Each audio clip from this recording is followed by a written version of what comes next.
क्या आप यहां पर हैं? क्या हमारा टॉपिक है? माकूल इबादत। दुनिया के अंदर बेशुमार कौमें, मज़ाहिब, कबीले, फिरके हैं और उनमें से 3 बड़े मज़ाहिब हैं जिस बात को पेश करते हैं कि हम आसमानी खुदा की इबादत और प्रस्तश करते हैं। मसलन क्रिश्चियन सबसे ज्यादा दुनिया के अंदर मौजूद है, उसके बाद हमारे मुस्लिम भाई, और तीसरा एक बड़ा मजहब जो खुदा की नुमाइंदगी करता है जमीन पर, वो जूश यानी यहूदी है। अब आज रात ना हम बुत प्रस्तों की बात करेंगे, उनकी तरफ नहीं जाएंगे। पंजाबी जो लोग कहते हैं कि जे तुसी गलत हो वो ना, ते पहले अपने आप चेक करो,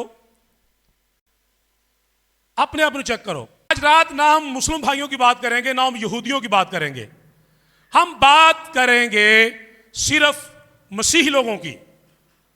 एक रिपोर्ट के मुताबिक पूरी दुनिया के अंदर मसीही लोग सबसे ज्यादा हैं, क्रिश्चियन लोग सबसे ज्यादा हैं, लेकिन हमने गौर यह करना है कि कितने लोग हैं जो खुदावंद की इबादत करते हैं, लेकिन उनमें से कितने लोग हैं जो मकूल इबादत करते हैं,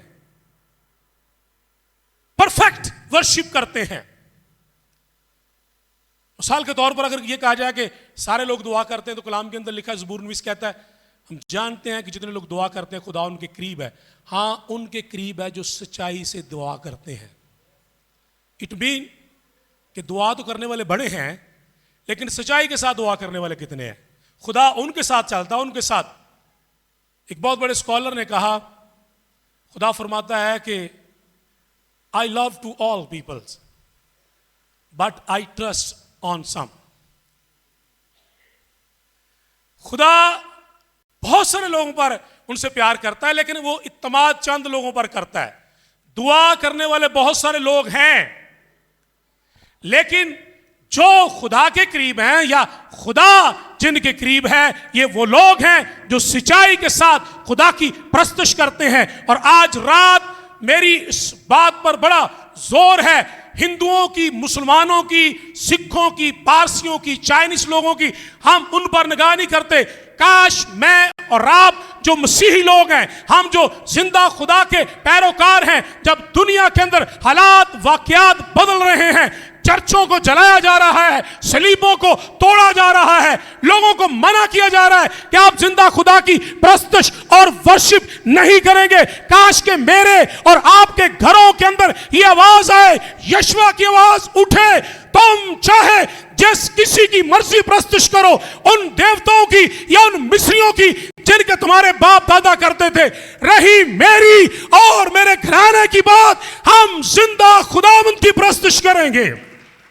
उसी के नाम पर गर्दनें काटी जाएंगी और उसी के नाम पर घरों को जलाया जाएगा, सलीबों को तोड़ा जाएगा, लेकिन हम फिर भी जिंदा खुदावंद की माकूल प्रस्तुत करेंगे। उसके नाम को हम इज्जत और जलाल देंगे। कलाम मुकद्दस में से अपनी रहनुमाई के लिए बाइबल मुकद्दस को खोलिए और नए अहदनामा में हम जाएंगे। रूमियों के नाम मुकद्दस पौलुस रसूल का खत,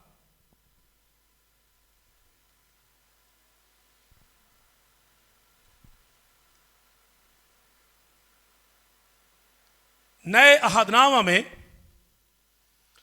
रूमियों के नाम मुकद्दस पौलुस रसूल का खत, उसका 12वां बाब और उसकी पहली 2 आयत की किताब मुकद्दस में से हम तिलावत को सुने।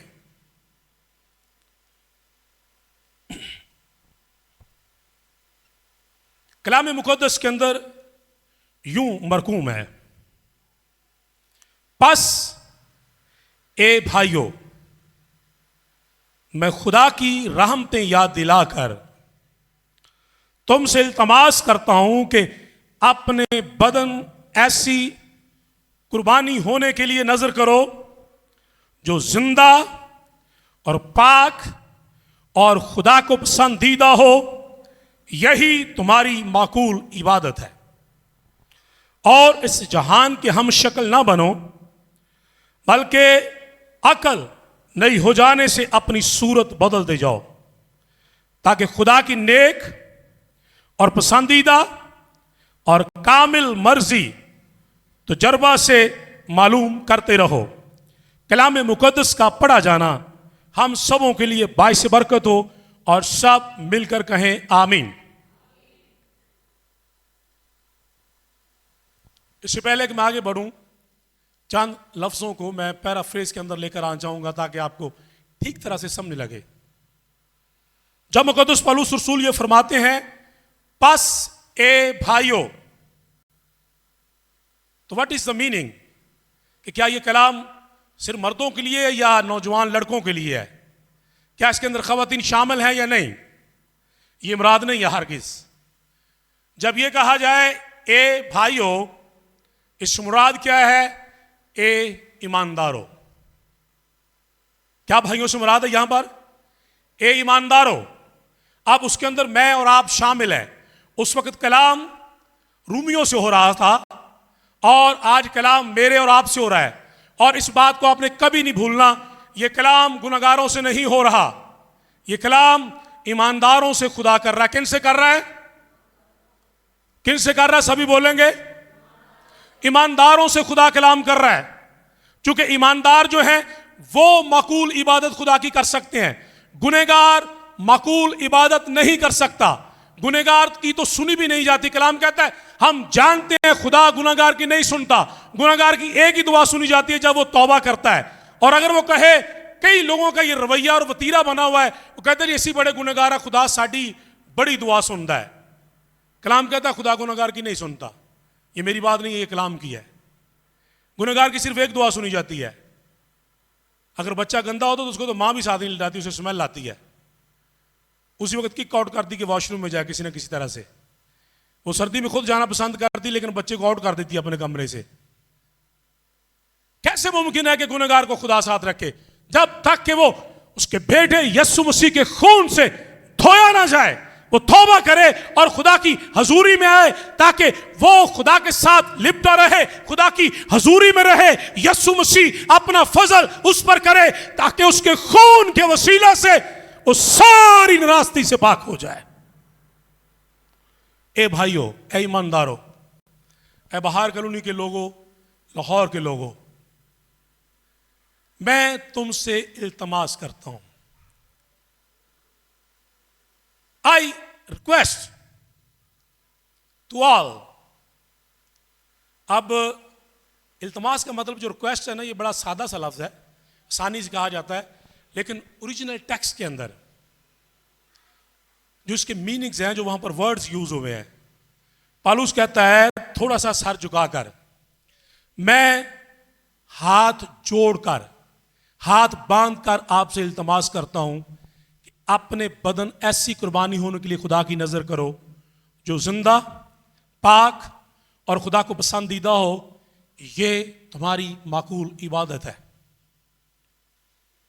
हाथ जोड़कर, हाथ बांधकर। कभी कभी साडा पोतरा या पोतरी या साडा पुत्र गल ना मनने ते काम कोई खराब हो रहा हो, रात 12 या 2 बजे का टाइम जो लोग सौ जान, तो फिर असी अपनी धी अगे या पुत्र अगे हाथ जोड़ के खलो जाने, पुत्र काम बड़ा खराब हो रहा है, तो असी हाथ जोड़ने, तो चिट्टे झाटे का ख्याल कर, ये काम नहीं करना साड़ी बाइबल वास्ते, साड़ी यस्सू वास्ते मुनासिब नहीं। कई लोग इज्जत रख भी लेंगे, लेकिन कई तो फिर माँ बाप की इज्जत नूं दज्जियां उड़ा देंगे ने, कहते जिमें मर्जी तू जोर ला ला। मैं 18 साल तो ज़्यादा मेरी उम्र हो गई है, तू कौन होना मैंने रोकने वाला? लेकिन प्लीज़, जब आपका माँ बाप आपके सामने वास्ता दे दे खुदा का, ज़रूर उनके सफ़ेद बालों का या उनके बंधे हुए हाथों का ख्याल रखें। कभी आपकी लाइफ के सबब से, एक मसीही नौजवान बेटी या बेटे के सबब से, उसके खुदा और उसके कलाम और उसके माँ बाप की कभी इज्जत डैमेज नहीं होनी चाहिए, बल्कि हमारी बेटियों और हमारे बेटों के वसीला से जिंदा खुदा की इज्जत बढ़नी चाहिए, ताकि हमारे खुदावंद यीशु मसीह के नाम को जलाल मिले। पालूस ने इल्तमास क्या की?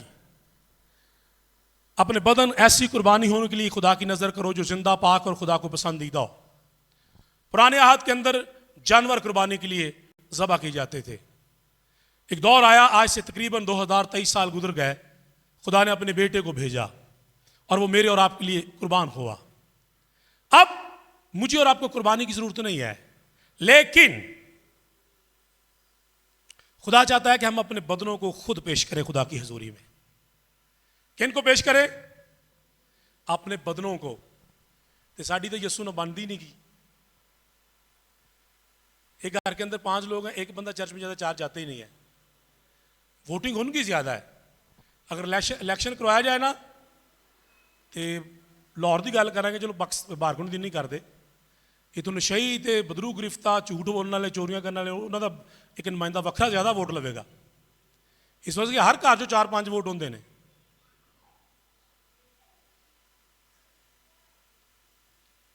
अपने बदन खुदा की नजर करो जो जिंदा, पाक और खुदा को पसंदीदा हो। अब 3 बातें हैं जो जिंदा, पाक और खुदा को पसंदीदा हो। ये तुम्हारी माकूल इबादत है। अब जब जिंदा की बात आएगी तो प्लीज आपने अपने आप को चेक करना है कि जब आप अपने आप को खुदा की हजूरी में पेश कर रहे हो तो क्या आप वाकई ही जिंदा हो या मुर्दा। एक बात को याद रखिएगा, अगर हमारी जिंदगी के अंदर गुनाह है तो हम जिंदा नहीं हैं, हम मुर्दा हैं। वो चाहे पास्टर हो या बिशप हो, जिसने 2 शादियां की हो, वो झूठ बोले, मुनाफिकत का बादशाह हो, गिटाई के साथ झूठ बोलता हो, कोई शख्स भी हो, वो मेरा बाप हो या आपका है, मैं हूं या आप में से कोई हो, अगर गुनाह जिंदगी के अंदर मौजूद है तो वो शख्स जिंदा नहीं है। सरदीस की कलीसिया को क्या लिखा?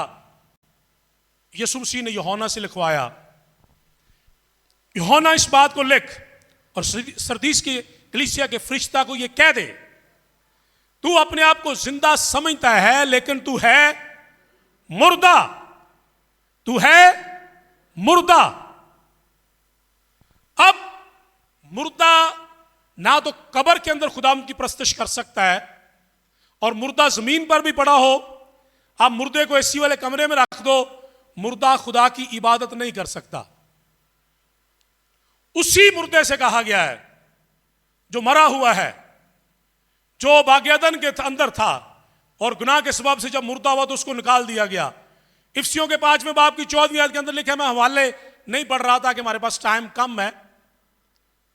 इफ्सियों के 5वें बाब की 14वीं आयत में लिखा है, ए सोने वाले जाग और मुर्दों में से जी उठ तो मसीह का नूर तुझ पर चमकेगा।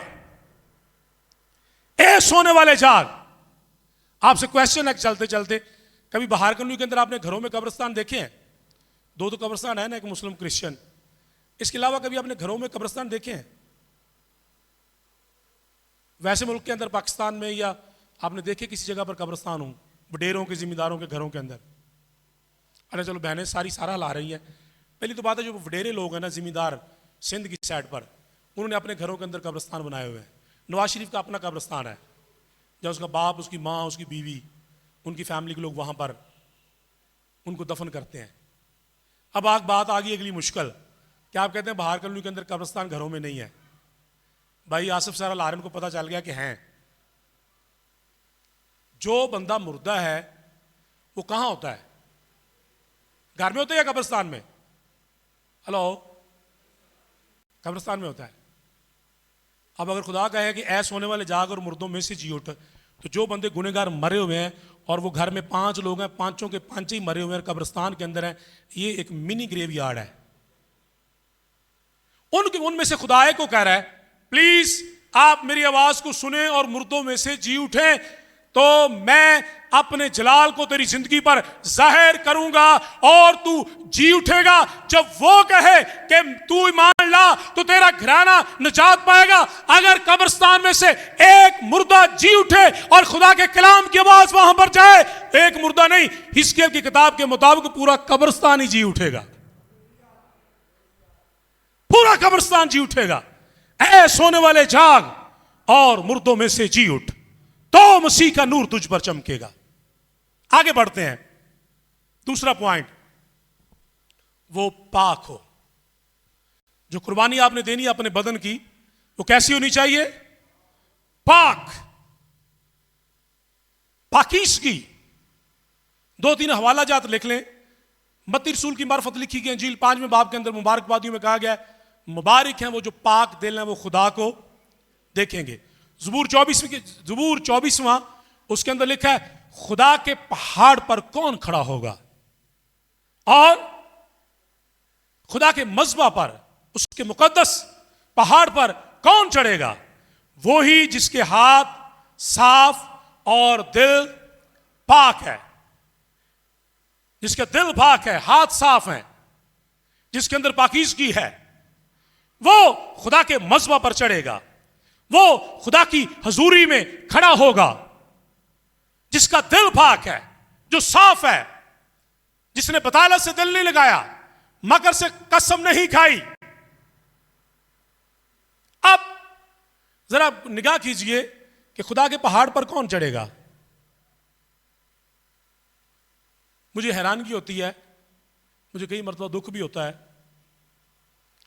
हमारे मुआशरा के अंदर वो लोग मज़बा पर चढ़ रहे हैं जिन्होंने 3-3 शादियां की हुई हैं। हेलो हेलो, बोलेंगे आप मेरे साथ? 3-3 शादियां की हुई हैं। बाहर के लोग उनके भी दीवाने हैं। जिन्हें जड़ा बिशप जिन्नी ज्यादा शराब पींदा है, उन्होंने तुसी ज्यादा सलाम करते जे। उनकी गड्डी चुके वड्डी है, चर्चों का वड्डा है। मज़हब पर आकर लोग कहते हैं कि अपने भाई की बात करें या बाप की, ये पागल हो गए, ये जाहिल हो गए, इनको फैसला करना नहीं आता। वो भी मज़हब के ऊपर है। झूठे डॉक्टर बने हुए, बिशप झूठे बने हुए, वो भी मज़हब के ऊपर है। 3-3, 4-4 किस्म के उनके फेर चलते हैं, वो भी मज़हब के ऊपर आकर खड़े होते हैं और हम उनके सामने झुककर भी उनके घुटनों को हाथ लगाते हैं। क्या करें? प्लीज हाथ जोड़कर कहूंगा, उन्होंने तो खामोश होना नहीं, बंद होना नहीं, तुसी बंद हो रहे घुटनों को हाथ लगाना। आप वर्शिप के लिए जाते हो, प्रस्तुष के लिए, इतना ही काफी है कि जो वो बोल रहे हैं वो सुन लो, लेकिन वो जो करते हैं वो ना करो। तुसी उस तो अगे भी 2 हाथ चले जाते जे।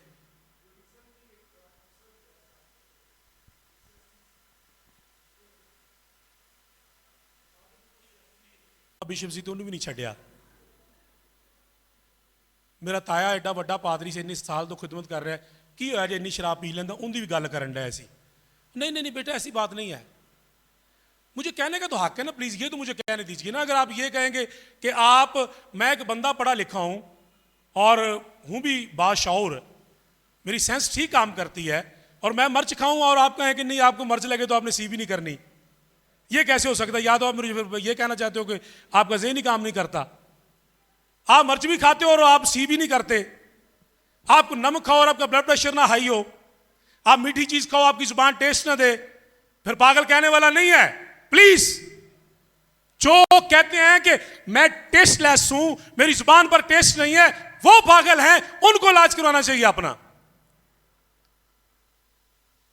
जो जिंदा और पाक, यूसाया क्या कहता है? यूसाया कहता है कि 59 चैप्टर के अंदर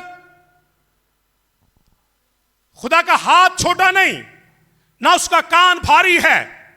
अगर तुम्हारे और खुदा के दरमियान जुदाई है तो तुम्हारी बद किरदारी की वजह से है, इसलिए खुदा तुम्हारी नहीं सुनता।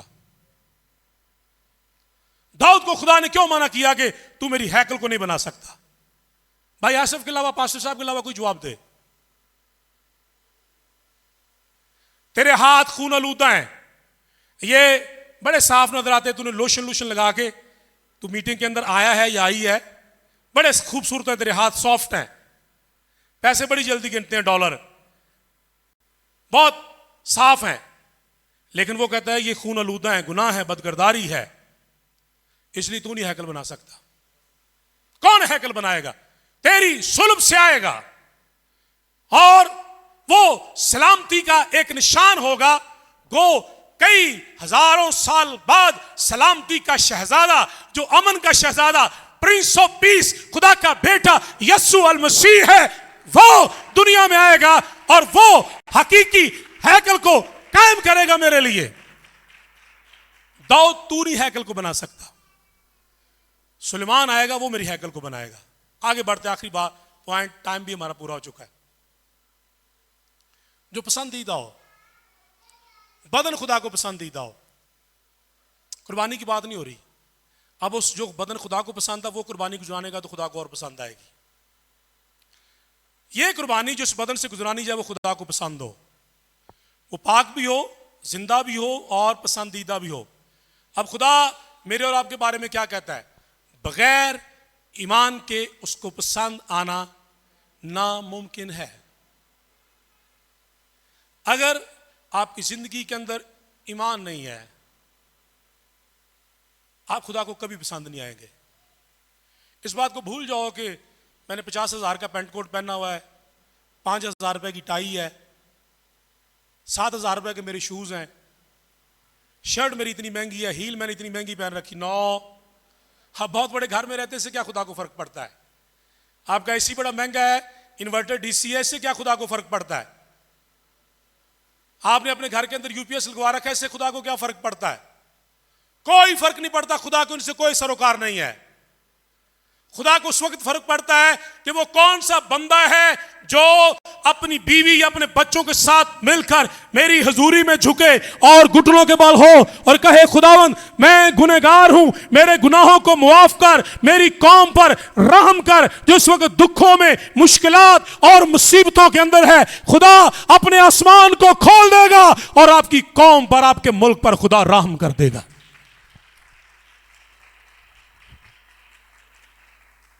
ऐसा शख्स कौन है?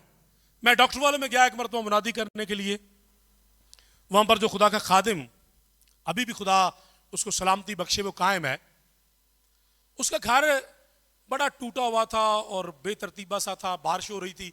तो जब हम गए तो उसका घर थोड़ा थोड़ा लीक हो रहा था, और जब मैं गया बारिश रुकी भी थी तो ऐसे लगता था कि बारिश से पहले ये घर काफी लीक हुआ है।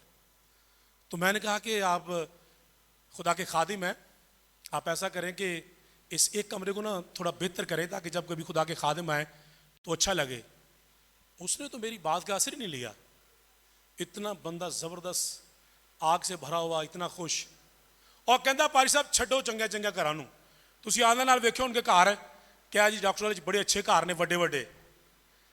कहता इससे मुझे कोई फर्क नहीं पड़ता, मुझे फर्क पड़ता है ਜਦੋਂ ਇਹਨਾਂ ਦੀ ਮੱਝ ਮਰੀ ਜਾਂ ਇਹਨਾਂ ਦਾ ਬੱਚਾ ਡਰਿਆ ਜਾਂ ਇਹਨਾਂ ਦੀਆਂ ਬੀਵੀਆਂ ਡਰਨ, ਇਹਨਾਂ ਨੇ ਐਸੇ ਡਿੱਗੇ ਘਰ ਦੇ ਵਿੱਚ ਹੀ ਆਣਾ ਦੁਆ ਕਰਵਾਉਣ से ਇਹਨਾਂ ठीक होना है। हेलो हेलो, कोठी के अंदर कहता कोई मसा नहीं है। नो, यहां पर मसा, जहां यस्सु होगा मसा वहां पर होगा। यस्सु इस गिरे घर के अंदर भी आता है, टूटे घर के अंदर भी आता है। यहां से मसा स्प्रेड होता है, गॉस्पेल यहां से निकलती है, जिंदगियों को छू लेती है, बच्चे बड़े ठीक हो जाते हैं। प्लीज खुदा की मकबूल इबादत करें। सारी चीजों से मकबूल इबादत की तरफ हमें कौन लेकर जाता है? जो फाइनल बात आपको कहूंगा, अगर मैं और आप आज तक मकबूल इबादत नहीं कर सके, आओ यस्सु का कलाम लें। मेरे साथ बोलें, क्या लेंगे हम? सूझी आवाज में क्या लेंगे? यस्सु का, यस्सु मसीह का लहू। नंबर 2 बोलिए, यस्सु मसीह का लहू। और तीसरी बात, रूह कुद्दस की रहनुमाई में चलेंगे। खुदा के नाम की कुदरत हमारे साथ होगी। ये चीजें हमें पाकीज़गी अता करेंगी। लिखा है उसके बेटे यस्सु मसीह का खून हमें सारी नाराजगी से पाक करता है।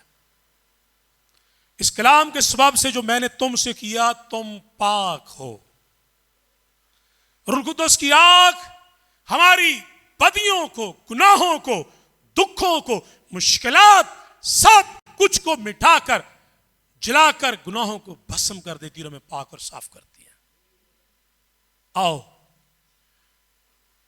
यस्सु के खून से धुल जाएं, पाक रूह की आग में चलें, रूह कुद्दस की रहनुमाई में चलें, कलाम को लें जिससे आप पाक होते हैं, ताकि आप मकबूल इबादत करें और आपकी इबादत खुदावंद को पसंद आए। अपनी आंखों को बंद करेंगे। Praise the Lord.